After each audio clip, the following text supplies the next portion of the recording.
আপনারা দেখছেন TVN24 news network. সবশেষ আপডেটে স্বাগত জানাচ্ছি আমি মৌসুম ইসলাম। আমেরিকার মিলিয়ন মানুষের জন্য বড় ধরনের পরিবর্তন কার্যকর হয়েছে। যারা দীর্ঘদিন ধরে সাপ্লিমেন্টাল নিউট্রিশন অ্যাসিস্ট্যান্ট প্রোগ্রাম বা স্ন্যাপ, যা সাধারণভাবে ফুড স্ট্যাম্প নামে পরিচিত, এর উপর নির্ভর করছিলেন, তাদের অনেকেই এখন এই সুবিধা হারানোর ঝুঁকিতে পড়েছেন।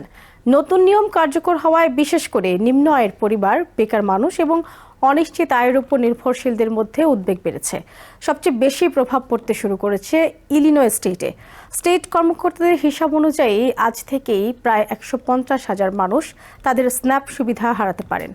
একই ধরনের পরিস্থিতি তৈরি হচ্ছে ওহাইও এবং নেভাডা স্টেটেও, যেখানে ধাপে ধাপে মানুষ এই সুবিধা থেকে বাদ পড়তে শুরু করেছেন।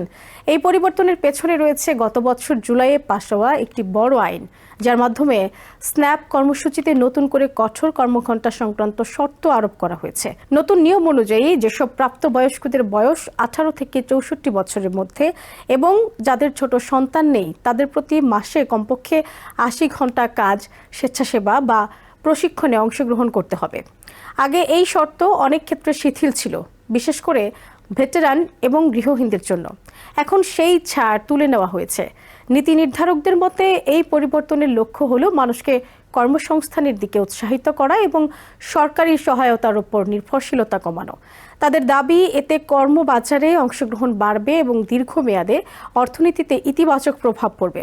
তবে বাস্তব চিত্র নিয়ে উদ্বেগ প্রকাশ করছেন অনেক বিশেষজ্ঞ ও মানবাধিকার কর্মী। তাদের মতে যারা সবচেয়ে বেশি সহায়তার প্রয়োজন, তারাই এই কঠোর নিয়মের কারণে বাদ পড়ে যাচ্ছেন। অনেকেই আংশিক কর্মসংস্থানে থাকেন বা অনিয়মিত কাজ করেন, ফলে নির্ধারিত 80 ঘন্টা পূরণ করা তাদের জন্য কঠিন হয়ে পড়ে। এছাড়া কাগজপত্র জমা দেওয়া, কাজের প্রমাণ দেখানো, এসব প্রক্রিয়াও অনেকের জন্য জটিল। এই পরিস্থিতির সরাসরি প্রভাব পড়ছে দেশের ফুড ব্যাংক ও খাদ্য সহায়তা কেন্দ্রগুলোতে। ফিডিং আমেরিকা জানিয়েছে, স্ন্যাপ যেখানে প্রতি 9টি খাবারের যোগান দেয়, সেখানে ফুড ব্যাংকগুলো মাত্র 1টি খাবার সরবরাহ করতে পারে। ফলে স্ন্যাপ সুবিধা কমে গেলে খাদ্য সহায়তা ব্যবস্থার উপর চাপ বহুগুণে বেড়ে যেতে পারে। ফুড প্যান্ট্রি পরিচালনাকারী বলছেন, আগে যারা স্ন্যাপ ব্যবহার করতেন তারা এখন বাধ্য হয়ে সরাসরি খাদ্য সহায়তা নিতে আসছেন। এতে করে যারা দীর্ঘদিন ধরে এসব সেবার উপর নির্ভরশীল, তাদের জন্য খাবার পাওয়া আরও কঠিন হয়ে উঠতে পারে। একই সঙ্গে বাজারে খাদ্যের দাম বাড়তে থাকায় পরিস্থিতি আরও জটিল হয়ে উঠছে। এই পরিবর্তন সব স্টেটে একসঙ্গে কার্যকর হয়নি। কোথাও আগে থেকেই নিয়ম চালু ছিল, আবার কোথাও কিছু ছাড় দেওয়া হয়েছিল, যা এখন ধীরে ধীরে তুলে নেওয়া হচ্ছে। ক্যালিফোর্নিয়া সহ আরও কিছু স্টেটে জুন মাস থেকে নতুন করে অনেক মানুষ স্ন্যাপ সুবিধা হারাতে পারেন বলে আশঙ্কা করা হচ্ছে। পরিসংখ্যান বলছে, এই আইন কার্যকর হওয়ার পর গত 1 বছরে প্রায় 4 মিলিয়ন মানুষ স্ন্যাপ কর্মসূচি থেকে বাদ পড়েছেন, যা খাদ্য নিরাপত্তা নিয়ে নতুন করে প্রশ্ন তুলছে। তবে পরিবর্তনের সব দিকই নেতিবাচক নয় বলে দাবি করছেন নীতি নির্ধারকরা। সম্প্রতি নতুন নিয়মে স্ন্যাপ সুবিধাভোগীদের জন্য কিছু নমনীয়তাও আনা হয়েছে। এখন তারা গরম খাবার, যেমন রোস্ট করা চিকেন, কিনতে পারবেন, যা আগে অনুমোদিত ছিল না। এতে জরুরি খাদ্যপ্রাপ্তি কিছুটা সহজ হবে বলে মনে করা হচ্ছে।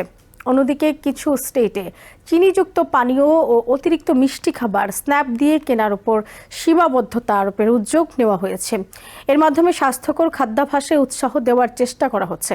নতুন এই নীতিমালা আমেরিকার খাদ্য সহায়তা ব্যবস্থায় বড় পরিবর্তন এনে দিয়েছে। এর ইতিবাচক ও নেতিবাচক প্রভাব কি হবে তা পুরোপুরি বোঝা যাবে আগামী কয়েক মাসে। তবে আপাতত সবচেয়ে বড় প্রশ্ন, এই পরিবর্তনের ফলে যারা সবচেয়ে বেশি ঝুঁকিতে, তারা কিভাবে নিজেদের খাদ্য নিরাপত্তা নিশ্চিত করবে। নিউ ইয়র্ক থেকে সম্প্রচারিত TVN24 টেলিভিশন বিশ্বজুড়ে বাঙালির কণ্ঠস্বর।